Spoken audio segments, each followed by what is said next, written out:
Virginia, early 1980s. The city of Richmond is in a state of panic as a series of rapes and sexual assaults occur. Women are attacked in quiet residential areas, and the police are frantically searching for the perpetrators.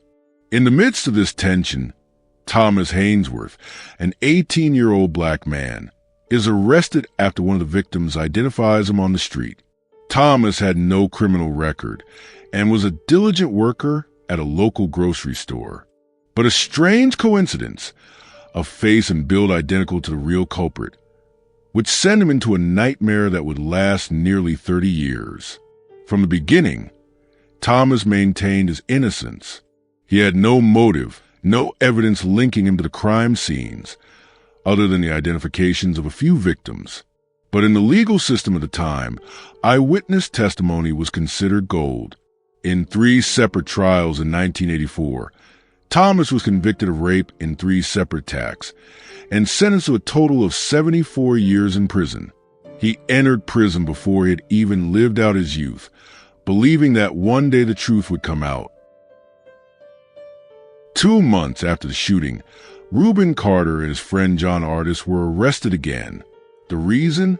Police said they found 2 witnesses willing to testify that Carter and Artis were the shooters. The 2 men were Alfred Bello and Arthur Bradley, petty thieves with extensive criminal records. They initially said they had not seen anyone in particular, but after weeks of police questioning, they changed their stories, saying they had seen Carter and Artis leaving the bar after the shooting. Meanwhile, Carter and Artis claimed they were at a nightclub 15 minutes away from the scene at the time of the crime and had witnesses to back that up. But all of that was dismissed in court. Prejudicial trial. The first trial took place in Paterson in May 1967. The jury was all white. The prosecutor painted a grim picture. 2 black men were avenging the shooting of another black man in another bar, a motive that was never proven. Despite having no physical evidence, no weapon, no fingerprints or DNA, prosecutors relied on the conflicting testimony of Bello and Bradley to convict Carter and Artis. Carter vehemently objected. He told the court, "I am an innocent man. I have fought all my life in and out of the ring, and I will not back down in the face of this injustice." But that voice was drowned out. Carter and Artis were sentenced to life in prison on 3 counts of first-degree murder.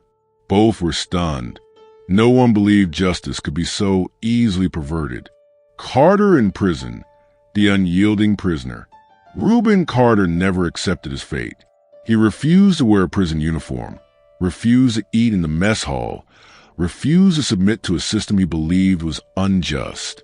He wrote books, filed petitions, and turned his cell into a trench for truth. In 1974, he published The 16th Round, an autobiography that shocked the American public. The book describes in detail the process of being wrongly convicted and the resilience to maintain dignity within the 4 walls of prison.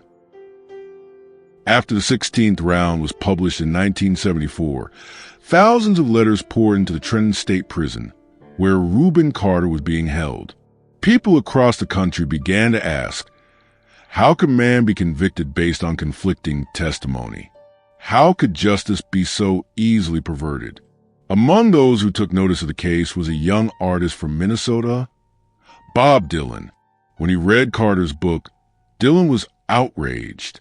In 1975, he released the song Hurricane, recounting the case as an indictment of the racist justice system.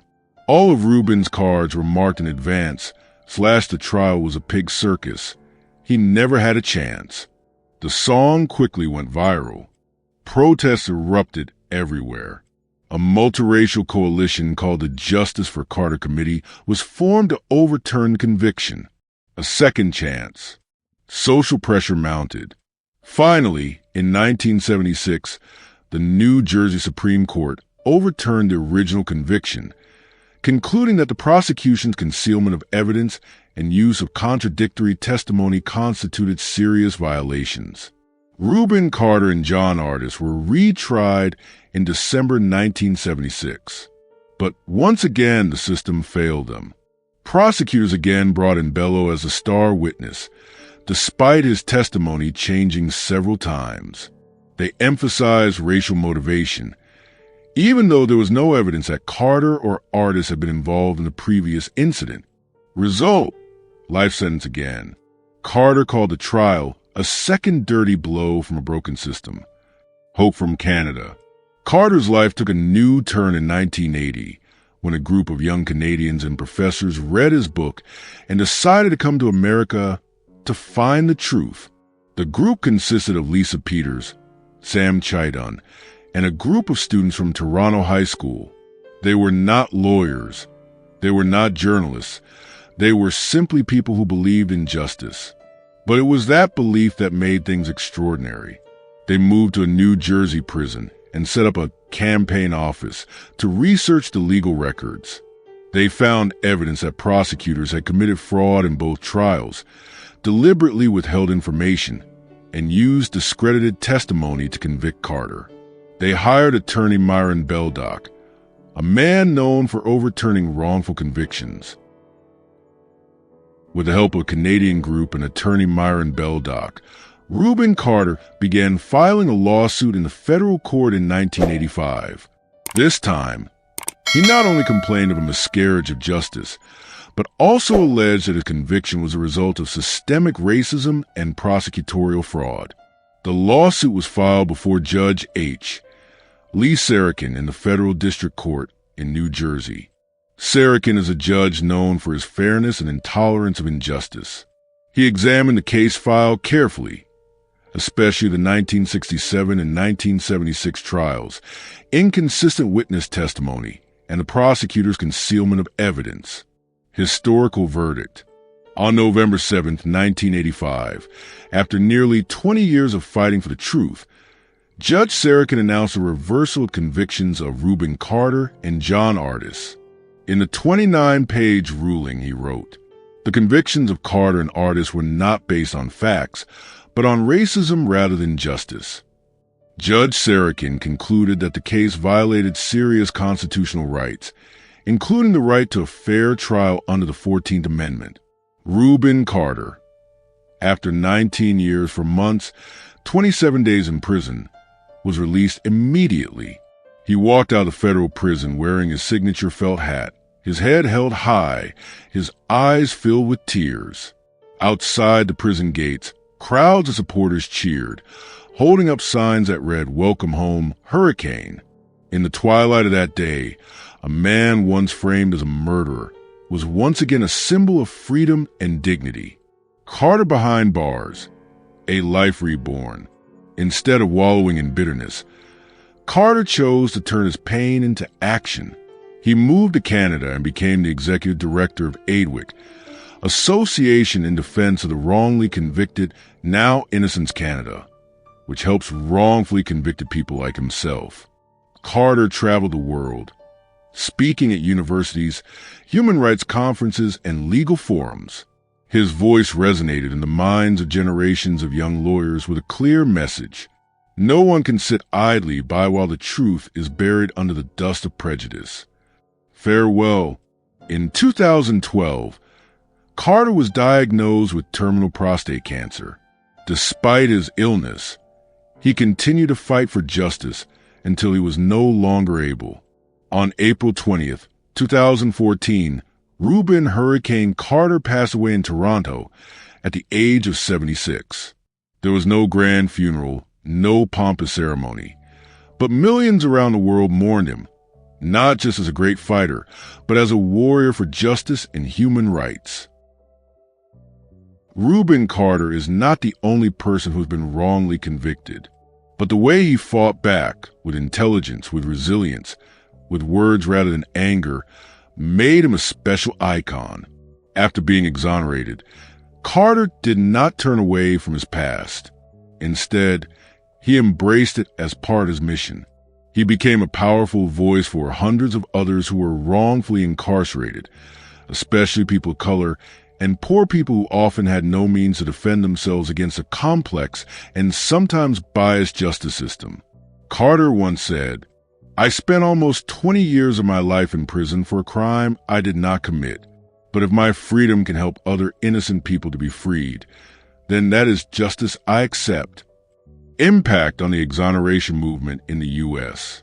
Rubin Carter's legacy has been instrumental in the creation and growth of organizations such as the InnocenceProject, founded in 1992 by attorneys Barry Scheck and Peter Neufeld, is an organization that uses DNA to exonerate wrongfully convicted people. Innocence Canada, where Carter served as director, continues to help innocent people in Canada. They learn from Carter's experience that justice lies not just in physical evidence, but also in the honesty of prosecutors, the fairness of juries, and the integrity of police investigators. As of 2023, more than 3,400 people in the United States have been exonerated, according to the National Registry of Exonerations, in part inspired by cases like Rubin Carter's. Cultural and media impact. Carter's case was made into the 1999 film The Hurricane, starring Denzel Washington. The film portrayed his life not as a boxer, but as a man who stood up to the darkness of injustice. Washington won a Golden Globe for the role, and Carter himself said, "I was Hurricane in real life, but Denzel brought my soul to the screen." Additionally, Carter's name is mentioned in law lectures, civil rights lessons, and modern history curricula. He has become an integral part of the national dialogue on justice and race. Message to leave. Rubin Carter once wrote in a letter to law students, "There is no wall that can hold you back if your mind is free, and no system that cannot be changed if you are brave enough to stand up for the truth." That is a lesson he left to humanity. Fight for justice, even when you are alone, even when everything is against you. Conclusion: the man who defied destiny. Rubin Carter did not get his youth back. He could not get back the years of captivity. But he did get back something more precious: honor, truth, and a permanent place in the history of the brave. His name, Hurricane, is not just a fighter's nickname, but a storm that shook the legal system and reminded the world that judicial errors are not uncommon, but silence in the face of them is unacceptable.